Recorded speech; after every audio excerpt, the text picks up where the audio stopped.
ये आकाशवाणी है। कोविड-19 विशेष कार्यक्रम के अंतर्गत प्रस्तुत है कोरोना वायरस संक्रमण की वर्तमान स्थिति पर चर्चा, जिसे प्रस्तुत कर रहे हैं आकाशवाणी संवाददाता सिद्धार्थ सिंह। इस कार्यक्रम में आमंत्रित स्वास्थ्य विशेषज्ञ हैं डॉक्टर रमन आर गंगाखेड़कर। नमस्कार श्रोताओं, आकाशवाणी के समाचार सेवा प्रभाग द्वारा कोरोना जागरूकता श्रृंखला के इस विशेष कार्यक्रम में आपका स्वागत है। आज के इस अंक के साथ मैं हूं सिद्धार्थ सिंह। कहते हैं सोचने से कहाँ मिलते हैं तमन्नाओं के शहर, चलने की जिद भी जरूरी है मंजिल पाने के लिए। जी हाँ श्रोताओं, कोरोना के इस कठिन दौर में ये लाइनें बहुत प्रासंगिक हैं, क्योंकि यहाँ बचाव और सावधानी ही कोरोना का इलाज है। इसीलिए हम आपसे यही अनुरोध करेंगे कि आप अपने आसपास स्वच्छता बनाए रखिए, हाथ धोते रहिए, मास्क पहनिए, सोशल डिस्टेंसिंग का पालन करिए और अपने मोबाइल फोन में आरोग्य सेतु ऐप जरूर डाउनलोड कीजिए। और साथ ही अंतर्राष्ट्रीय योग दिवस पर हम आपसे यही कहेंगे कि आप योग भी करते रहिए। श्रोताओं, कोरोना को लेकर आपके मन में चल रहे तमाम सवालों का जवाब देने के लिए हमारे आज के इस विशेष फोन इन कार्यक्रम में हमारे साथ हैं भारतीय आयुर्विज्ञान अनुसंधान परिषद ICMR में महामारी विज्ञान और संक्रमण रोग प्रभाग यानी epidemiology and communicable disease division के प्रमुख वैज्ञानिक डॉक्टर रमन आर गंगाखेड़कर इस चर्चा में भाग ले रहे हैं। डॉक्टर रमन, नमस्कार, कार्यक्रम में आपका स्वागत है। धन्यवाद। श्रोताओं, अब कोरोना से संबंधित सवाल हमारे आज के एक्सपर्ट से टोल फ्री नंबर 1800-11-5767 और 0112331444 पर पूछ सकते हैं। आप हमारे ट्विटर हैंडल @AIR न्यूज पर #AskAIR पर अपने सवाल पोस्ट कर सकते हैं।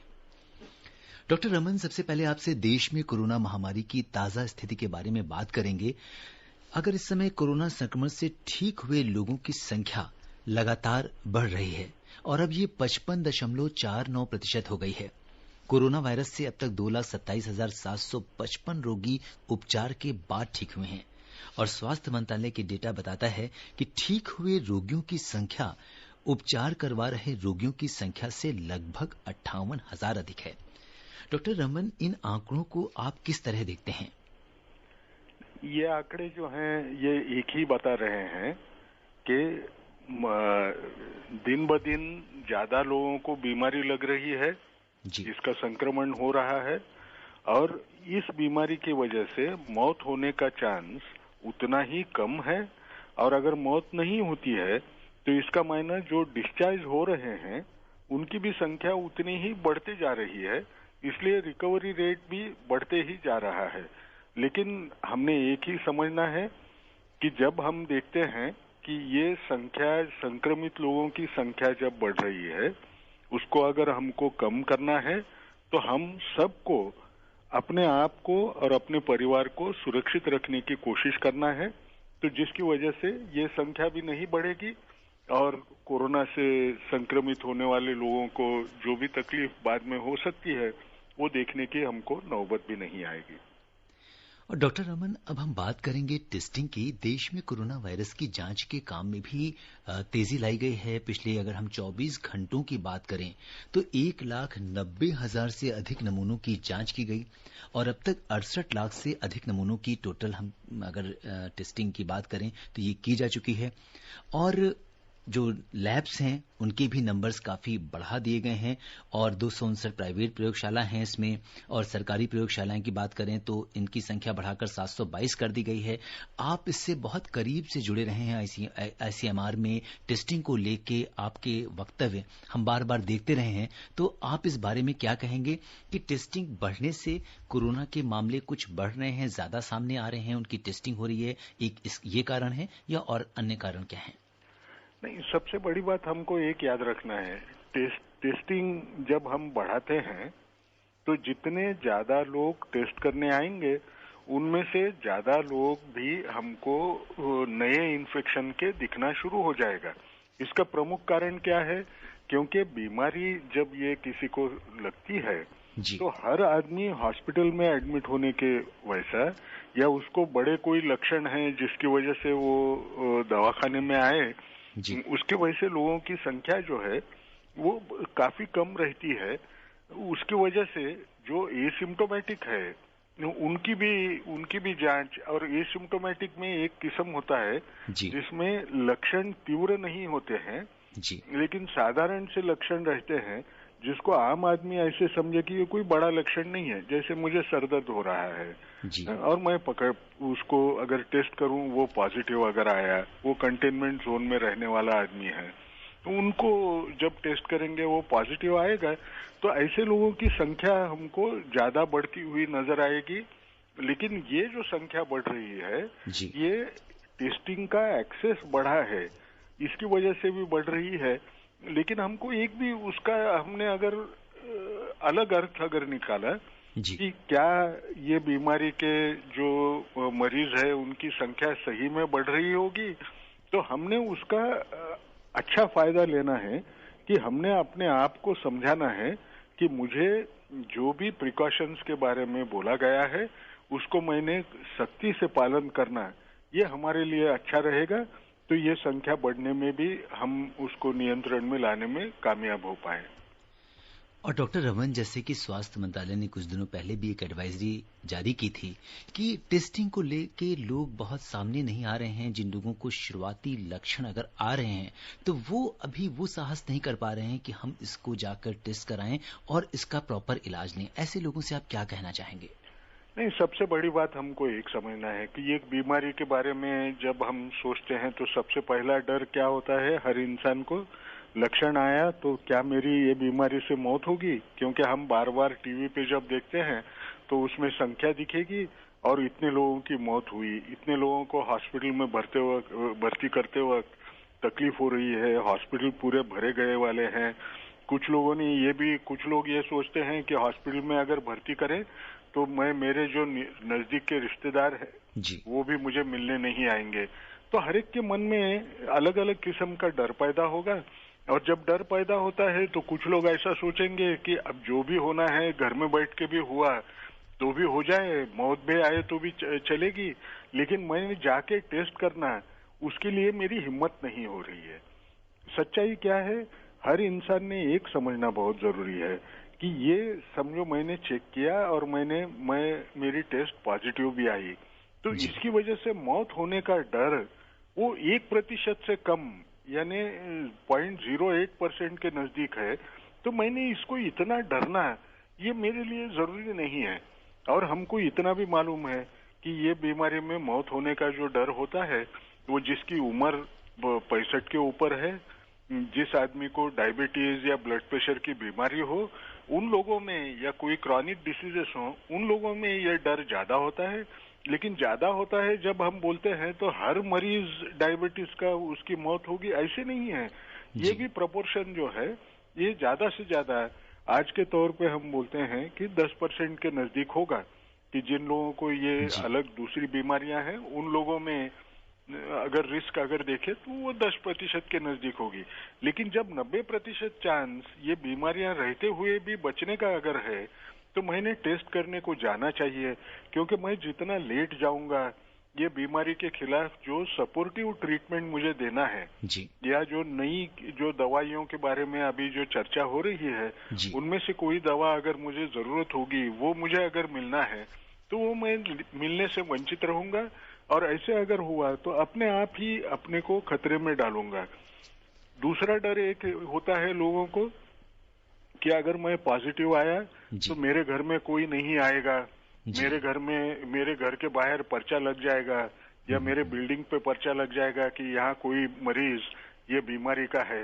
मुझे ऐसे लगता है कि इसको इतना ज्यादा डरने की जरूरत नहीं है। आखिरी में ये बीमारी हम कोई अपने व्यवहार से उसको घर में बुलाए हैं ऐसे तो नहीं होता है। नहीं, ये बीमारी जो है ये बीमारी हर इंसान को लगने का चांस उतना ही ज्यादा है जब वो बाहर निकलेगा। अब अगर ऐसी बीमारी अगर है तो उसके बारे में मैंने किसी किस्म की गिल्ट पैदा कर लेना या वो बीमारी के बारे में मैंने निगेटिवली सोचना ये गलत रहेगा। हाँ, मैं ये मानता हूँ समाज में आज भी ये बीमारी का डर इतना है कि समझो वो बिल्डिंग के अंदर कहीं पर्चा लग गया तो बाहर के लोग वो बिल्डिंग के अंदर आएंगे नहीं। लेकिन क्या ये परमानेंट रहने वाला है? परमानेंट तो रहना नहीं है। ये तो जब तक वो 14 दिन तक रहेंगे, 14 दिन के बाद में सबको समझ में आ जाएगा कि वो इंसान अच्छा हो गया, अभी वो बिल्डिंग में जाने से कोई डर नहीं है, यूं खुद ब खुद आना शुरू हो जाएंगे। इसका मायना क्या है? अपना मन अपना दुश्मन होने से बचाओ। हमको ये सोचना है कि हमको अगर जान बचाना है तो अगर लक्षण उस किस्म का मुझे लगता है, मैं कोई कंटेनमेंट जोन में अगर होगा तो वो ऐसे छोटे भी लक्षण हो तो उसके लिए मैंने दवाखाने में जाना है, खुद की जांच करवा लेना है, उससे डरना नहीं है, छुप के रहना नहीं है। डॉक्टर रमन, आपने जो बातें हमें बताई, बिल्कुल आपने उस मन को पढ़ लिया जो व्यक्ति कोरोना पॉजिटिव होता है या कोरोना से संक्रमित होने के जिसके बहुत ज्यादा जिसको अंदेशा होता है, उसके मन में इस तरीके के सवाल आते हैं और उनका आपने बखूबी उत्तर दिया कि किस तरीके से वो इन सब स्टिग्मा से बाहर आ सकते हैं और अपनी टेस्टिंग करा सकते हैं, प्रॉपर इलाज करा सकते हैं। डॉक्टर साहब, इस पे हमारी चर्चा जारी रहेगी। इस बीच हमारे कॉलर हैं जो हमसे जुड़ चुके हैं रायपुर से, विजय कुमार श्रीवास्तव। हम इनका प्रश्न ले लेते हैं। हेलो विजय जी, नमस्कार, कार्यक्रम में आपका स्वागत है। हाँ नमस्कार सर। जी नमस्ते नमस्ते, बोलिए। हाँ सर, मैं विजय कुमार श्रीवास्तव, कुम्हारी, रायपुर, छत्तीसगढ़ से आपसे मुखातिब हूँ। सर मेरा 2 क्वेश्चन है सर आपसे। देखिए, जैसे WHO ने भी कहा था कि मानसून के समय वायरस स्प्रेड करेगा, है ना, और उसकी अवधि जैसे बॉडी के बाहर, अभी जो वर्तमान समय में बॉडी के बाहर कुछ ही समय के लिए वो एक्टिव रहता है वो वायरस, लेकिन मानसून के समय ज्यादा समय का उसका ड्यूरेशन बढ़ जाएगा।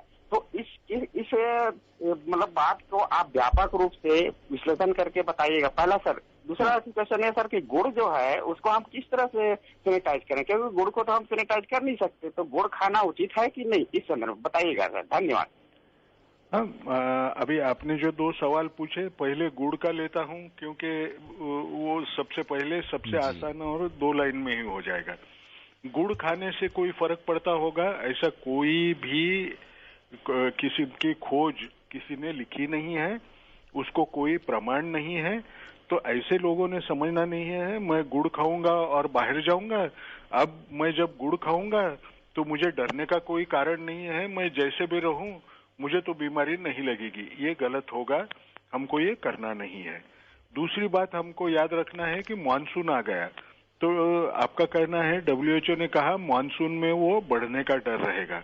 हमको एक चीज समझना है, मानसून जब आता है तो 2 परिणाम होते हैं।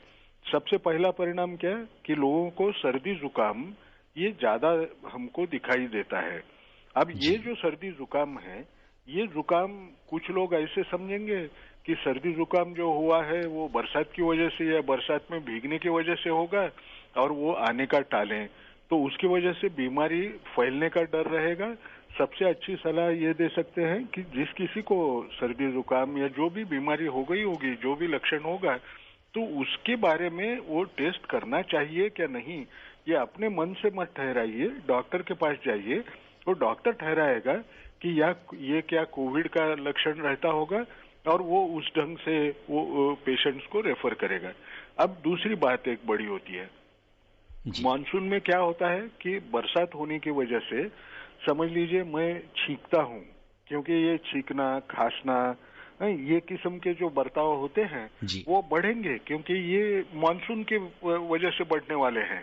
उस वक्त जो सर्दी जुकाम होता है उसमें, अब जब ये बढ़ेंगे तो वो फैलने का भी उतना ही डर रहेगा। लेकिन ये डर हमको कम हम कैसे कर सकते हैं? कम करने के लिए एक ही चीज हमको याद रखना है, मुझे अगर सर्दी जुकाम हुआ है तो हर इंसान ने मुझे कोरोना हुआ है ऐसे समझना है और मास्क का इस्तेमाल करना है। मुझे अगर कोई किस्म का बुखार है या जुकाम हुआ है या खांसी आ रही है तो मैंने क्या समझना है कि मैंने सेफ डिस्टेंस रखने के तरफ ज्यादा ध्यान देना है, लोगों से 2 गज की दूरी रखना है। और सबसे बड़ी बात, मैं जहां भी कहीं हाथ लगाऊं, मैं वो हाथ से मेरे मुंह और नाक को हाथ लगाना नहीं है जब तक कि मैं अपने हाथ साबुन से मत धोऊंगा नहीं जब तक। तो हमको एक क्या समझना है, मानसून की वजह से ये जो खांसी जुकाम है, ये जो छींकना जो होगा या खांसी आने वाली, उससे बढ़ने का तो डर होता है, लेकिन ये प्रिवेंटेबल है। अगर आपको जो बोले वाली सलाह है ये दोनों ने पाली, तो जिस आदमी को हुआ है वो अगर खांसता है तो उसने मास्क पहनना है, जो आदमी उसके नजदीक आने वाला है उसने भी मास्क पहना है, तो उसको इतना डरने की जरूरत नहीं है। जी हाँ, तो ये बहुत महत्वपूर्ण बात आपने बताई कि दोनों लोगों को अगर मास्क लगा हुआ है तो खतरा बहुत कम हो जाता है।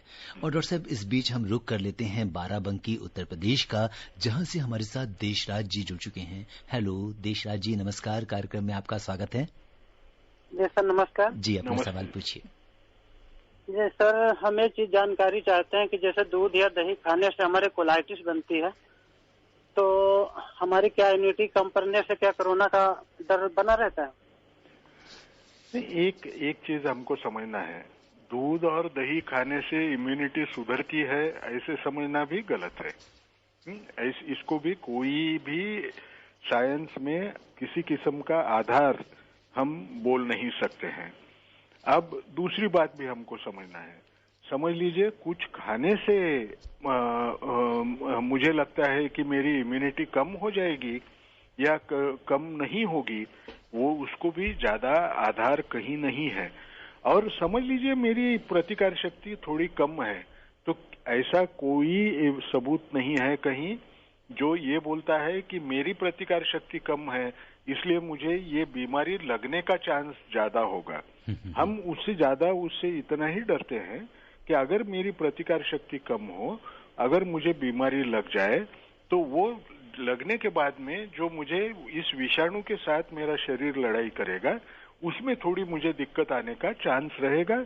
इतना ही बात है, बीमारी लगने का चांस बढ़ेगा ऐसा कोई सबूत नहीं है। और डॉक्टर रमन, अब हम उत्तर प्रदेश के बाद टेहरी गढ़वाल का रुख करते हैं और गणेश जी से बात करते हैं। हेलो गणेश जी, नमस्कार, कार्यक्रम में आपका स्वागत है। गणेश जी, आपकी आवाज, हाँ, अपना रेडियो सेट थोड़ा धीमा कर दीजिए। जी नमस्कार साहब। जी, आपकी आवाज आ रही है, सब सवाल पूछिए। सर मेरा सवाल है। जी जी बताइए गणेश जी। जी सर, मेरा सवाल है कि कोरोना वायरस को जो है सर जी एंटीबॉडीज मारता है सर? ठीक है, एक चीज याद रखना है, हमारे शरीर में जो भी कोई बीमारी जाती है उसके खिलाफ जो प्रतिकार शक्ति होती है वो कोई शस्त्र तैयार करती है जिसको हम एंटीबॉडीज बोलते हैं। इसमें दो किस्म के एंटीबॉडीज होते हैं। ये विषाणु या जीवाणु जो आता है उसको मारने के लिए एक किस्म की एंटीबॉडी होती है, और दूसरी एंटीबॉडी ये होती है कि शरीर के अंदर वो फिर वापस अगर आया तो उससे लड़ने के कैसे लड़ें उसकी एक एंटीबॉडी होती है। कोई भी विषाणु आए तो वो विषाणु मारना तो थोड़ा मुश्किल है, उसको कंट्रोल करने के लिए हमारे शरीर में एंटीबॉडीज तैयार होते हैं। वो कोरोना के खिलाफ भी तैयार होते हैं और उसकी वजह से ही हम ये बीमारी से बचते हैं। रहा सवाल एक ही है कि अगर मेरे शरीर में कोई एंटीबॉडी तैयार हुई है तो क्या ये तैयार हुए वाले एंटीबॉडी से मुझे जिंदगी भर कभी कोरोना वायरस जो अभी नया किस्म का जो फैल रहा है उसके खिलाफ वो मेरे शरीर में आएगा नहीं? ये हमको आज बोलना मुश्किल है क्योंकि सिर्फ 5 महीने हो चुके हैं ये बीमारी आके। हमको ये पता नहीं है कि अंदर अगर एंटीबॉडी तैयार हुई तो वो कितने साल या कितने दिन या कितने महीने शरीर के अंदर रहती है। आज के तौर पे जो हमको मालूम है वो तकरीबन 2 साल तक उसके शरीर में रहने का चांस रहता होगा। कुछ लोगों का कहना है 6 महीने तक वो तो पक्का दिखती है, लेकिन इसके लॉन्ग टर्म स्टडीज होने के लिए आज भी उतना समय गया नहीं है कि हम ये बोल पाए कि ये 10 साल तक रहेगी, क्योंकि ये बीमारी नहीं है। ये हमको समझ के चलना पड़ेगा, लेकिन इससे डरना नहीं है। अगर एक बार बीमारी हो गई तो उसको कुछ समय के हद तक तो भी उसको दूसरी बार बीमारी होने का चांस नहीं होगा क्योंकि उसके शरीर में एंटीबॉडीज है। बिल्कुल डॉक्टर साहब, और आपका डॉक्टर रमन शोध में, और आप एक वैज्ञानिक हैं, बहुत लंबा अनुभव रहा है, और देश में हम अगर ये कहें कि विज्ञान को एक दिशा देने में आपका महत्वपूर्ण योगदान है। आपसे दो चीजें जानना चाहेंगे। Drug controller general of India ने 2 दवाएं, एक तो फाइटोफार्मास्यूटिकल है और दूसरी है फेविपिराविर, और इस समय व्हाट्सएप पे हम देख रहे हैं फेविपिराविर को लेके कुछ फार्मा कंपनीज ने इसको बनाया भी है, और उसके बारे में बहुत चर्चा चल रही कि ये एंटीवायरल ड्रग जो है ये कोरोना के केस में बहुत उपयोगी है। इसके बारे में आप क्या हमारे श्रोताओं को बताना चाहेंगे? हाँ, फेविपिराविर हमारे देश में 2 कंपनियां बनाने की कोशिश कर रहे हैं। एक कंपनी ने वो क्लिनिकल ट्रायल को भी लिया, जिसको ट्रायल के रिजल्ट्स को उन्होंने जो भी ड्रग कंट्रोलर जनरल के सामने प्रेजेंट किया होगा, उनको ऐसे लगा कि इसका शायद थोड़ा असर होता होगा। जो ग्लोबल यानी पूरे विदेश में भी जो भी सबूत थे, उसको देख के उन्होंने इमरजेंसी यूज ऑथराइजेशन यानी वो डॉक्टर के ऊपर निर्भर रहेगा। किसी इंसान को अभी ऐसे में ही थोड़ी वो बीमारी लगी है, उसको देने के लिए वो इस्तेमाल कर पाए, लेकिन वो पेशेंट को उसने बोलना पड़ेगा कि मैं ये दवा देना चाहता हूँ, उसके लिए आपकी सम्मति है क्या?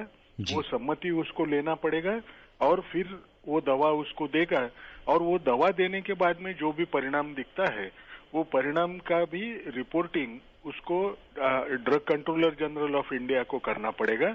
यानी कुछ टाइम के बाद में हमको ये भी पता चलेगा कि ये दवा का असर होता है या नहीं होता है। अब ये क्यों किया जा रहा है?